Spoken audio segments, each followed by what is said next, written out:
राधे राधे, हरे कृष्णा। आप सभी का बहुत बहुत स्वागत है हमारे आपके अपने चैनल पर गीता ज्ञान विद प्रियंका में। आज हम सुनेंगे अधिक मास का अध्याय 10।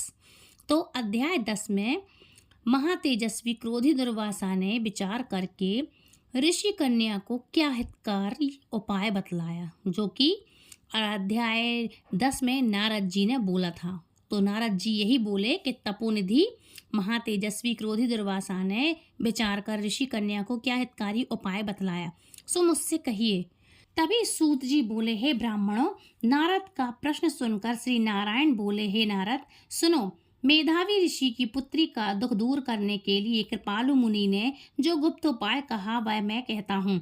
दुर्वासा बोले, हे सुंदरी सुन, गुप्त से भी गुप्त एक उपाय मैं तुझसे कहता हूँ, जो किसी से कहने के योग्य नहीं है, परंतु तुझसे विस्तार पूर्वक न कहकर संक्षेप में बताता हूँ। हे सुभिगे, इस मास में जो तीसरा मास आएगा वह पुरुषोत्तम मास है।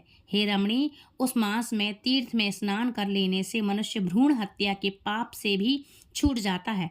उसकी कार्तिक आदि 12 महीने में जो तुलना नहीं कर सकते, वह सब मास पक्ष और जितने पर्व दिवस हैं वे सब पुरुषोत्तम मास की 16वीं कला के समान भी नहीं हैं।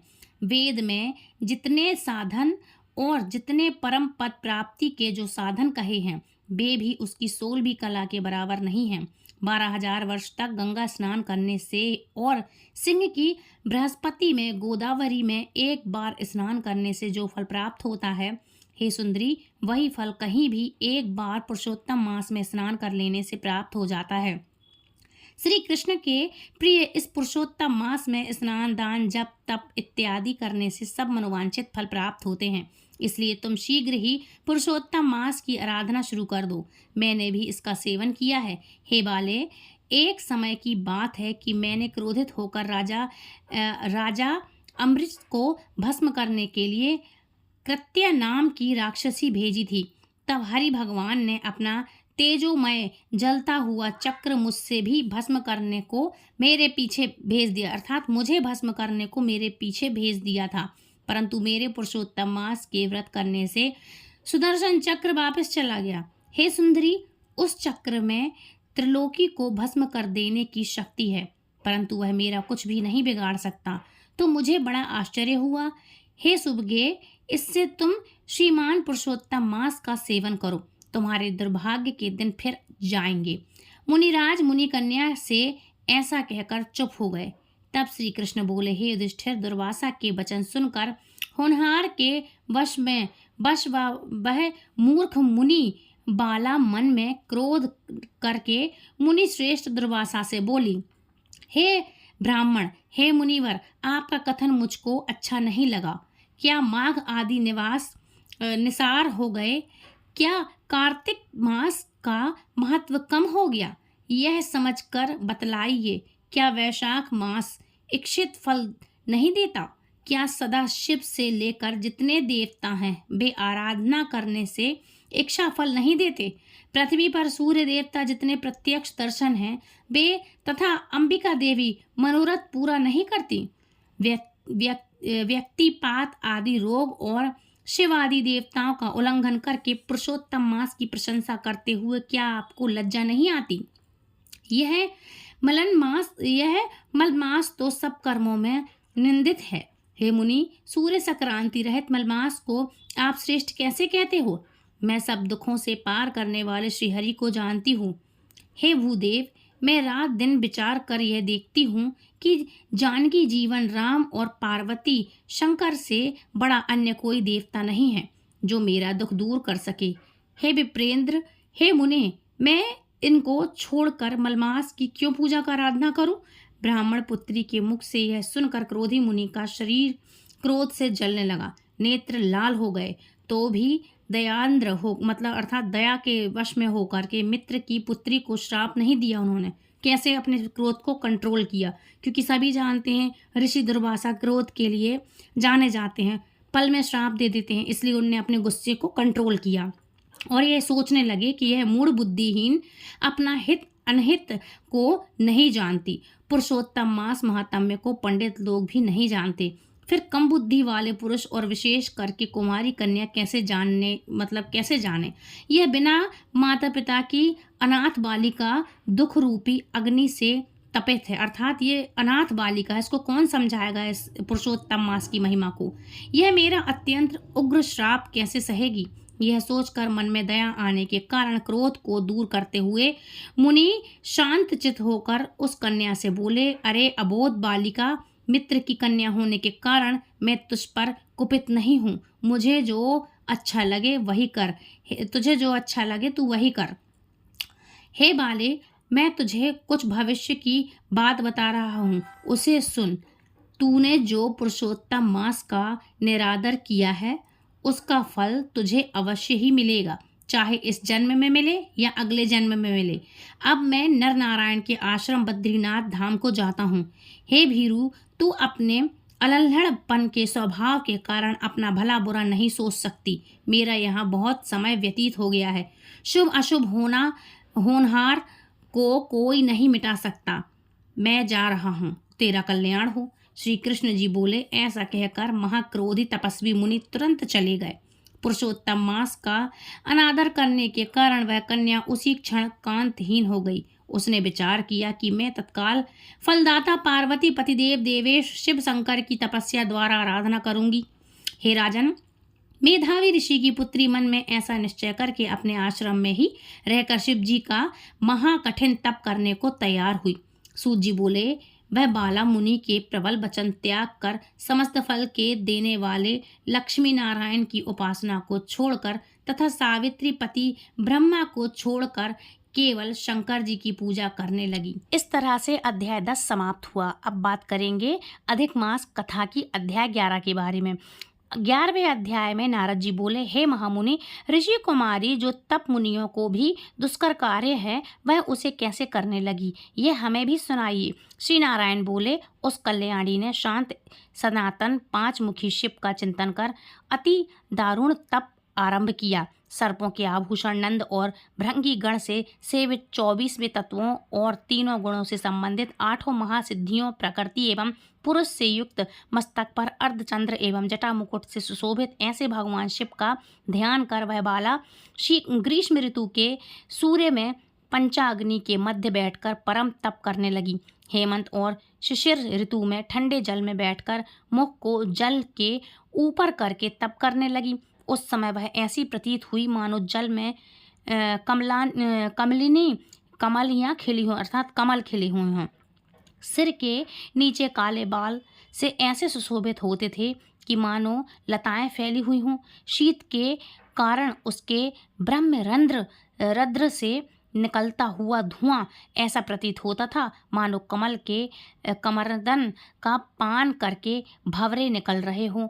वह गोमलांगी कन्या प्रातः और सायंकाल धूम्रपान करके रहती थी। उसका कठोर तप सुनकर इंद्र बड़ा चिंतित हुआ। हे नृपनंदन, सब देवताओं के सराहने योग्य ऐसे तप में लगी हुई ऋषि कन्या 9000 वर्ष तक बीत गए तप करते हुए। तब पार्वती पति शंकर ने बाला के तप से प्रसन्न हो उसे अपने अगोचर रूप का दर्शन दिया। वह शिव का दर्शन पाकर झटपट खड़ी हो गई, मानो देह में प्राण वापस आ गए हों। वह तप से दुबली वाला हष्ट पुष्ट हो गई। हवा, धूप और वर्षा से पीड़ित वह कन्या शिव जी को अत्यंत प्रिय लगी। तब कन्या ने नम्र होकर शंकर जी को प्रणाम किया और फिर विश्ववंदनी शंकर जी मानसिक उपचारों से पूजा करके बड़ी श्रद्धा भक्ति से स्तुति करने लगी। कन्या बोली, पार्वती वल्लभ, हे प्राणनाथ, हे प्रभु, हे भृग, हे भूतेश, हे गौरीश्वर, हे शंभु, हे तमय, हे सोम, सूर्य और अग्नि रूप दिव्य त्रिनेत्र वाले मेरे आधार, मेरे मुंड मालाधारी, आपको नमस्कार है। अनेक तापों से उत्पन्न पीड़ा वाले व्याधि से युक्त इस घोर संसार रूपी सागर में डूबे हुए दुष्ट काल रूपी सर्प की उग्र दाढ़ों से डरे हुए प्राणी भी आपकी शरण में आकर मुक्त हो जाते हैं। हे प्रभु, आपने बाणासुर को अपनाया, राजा कलर्क की मरी हुई स्त्री को जीवित किया। हे दयानाथ, हे भूतेश्वर, हे चंडेश्वर, हे भवत्राण, हे मृत्युंजय, हे प्राणनाथ, हे दक्ष यज्ञ के विध्वंसक, हे शत्रुओं के नाशक, अपने भक्तों के जन्म मरण रूप बंधन के नाशक, आवागमन के मिटने वाले, हे सृष्टिकर्ता, हे प्राणपति, हे पापहारी, आपको नमस्कार है। श्री कृष्ण बोले, हे युधिष्ठिर, मेधावी ऋषि की तपस्विनी पुत्री मन और वाणी से शिव जी की स्तुति कर शांत हो गई। ऋषि पुत्री के महाउग्र तप से युक्त उसकी स्तुति को सुन शिव जी बड़े प्रसन्न होकर बोले, हे तपस्विनी, हे महाभागी, तेरा कल्याण हो। मन इच्छित वर मांग, अर्थात अपने मन चाह वर मांग, मैं तुझ पर प्रसन्न हूँ, चिंता मत कर। हे राजन, महान आनंद में मग्न हुई कुमारी प्रसन्न हुए शिव के ऐसे वचन सुनकर बोली, हे दीनानाथ, दया सिंधु, यदि आप मेरे ऊपर प्रसन्न हैं तो मुझे मन इच्छित पति दीजिए। हे प्रभु, देर मत करो। हे महादेव, मुझे पति दो, श्रेष्ठ पति दो।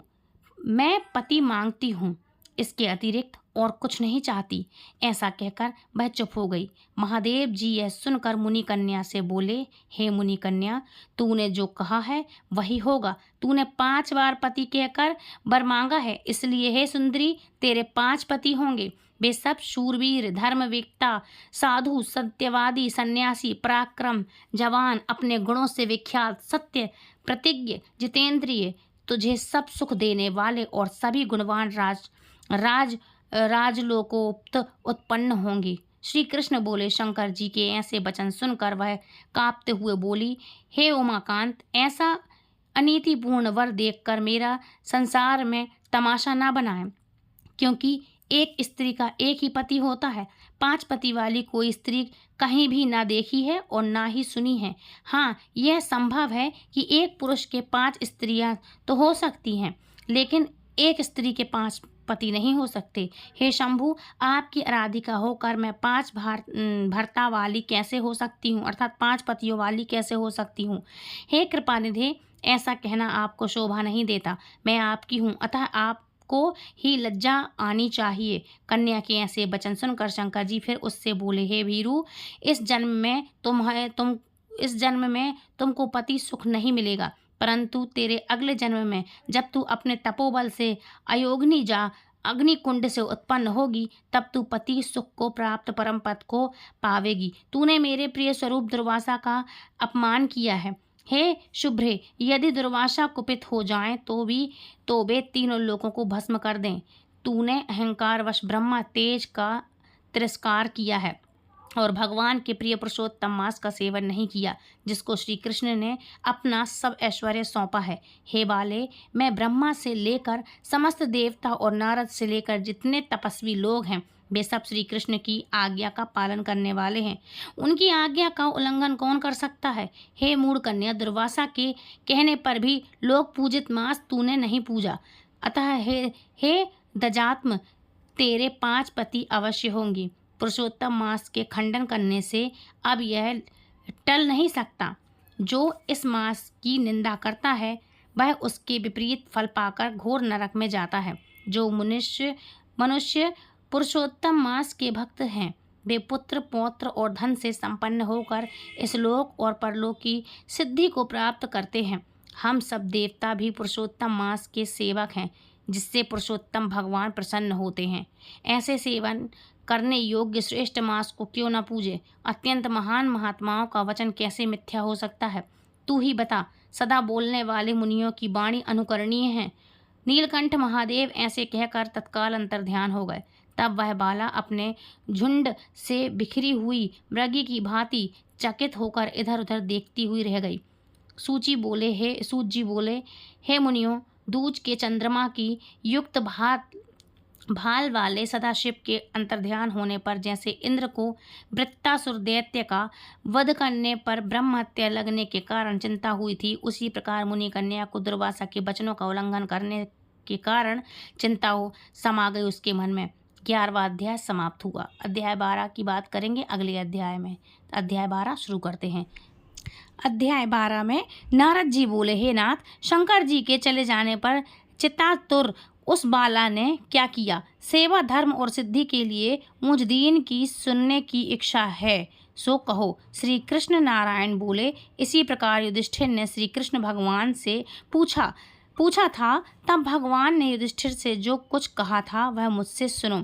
श्री कृष्ण भगवान बोले, हे राजन, इस प्रकार शिव के चले जाने पर वह कन्या कांतिहीन हो गई, लंबी लंबी श्वास लेने लगी, अत्यंत डरी हुई, पतली कमर वाली, आंसू बहाती हुई रोने लगी। हृदय अग्नि से उसका शरीर जलने लगा और उस तपस्विनी की अवस्था दावा अग्नि से जले हुए लता के पत्तों की भांति हो गई। ऐसे दुख पाते हुए जब बहुत समय बीत गया, तब काल ने उस पतविहीन को धरा से दबोच लिया। जैसे बिल में चूहे को सर्प दबोच लेता है, वैसे ही तपस्विनी को बलवान काल ने दबोच लिया। जैसे वर्षा काल में मेघ से छाए आकाश में बिजली चमक रही हो और बिजली चमकती है, वैसे ही वह तप से पाप भस्म कर अपने ही आश्रम में मर गई। उस समय धर्मात्मा राजा यज्ञसेन अनेक सामग्री से युक्त एक महान यज्ञ कर रहे थे। तब उसी यज्ञ कुंड में से स्वर्ण के समान स्वर्ण के समान वाली एक कन्या का प्रादुर्भाव हुआ, जो पहले ऋषि कन्या थी। अब वह राजा द्रुपद की पुत्री द्रौपदी के नाम से विख्यात हुई।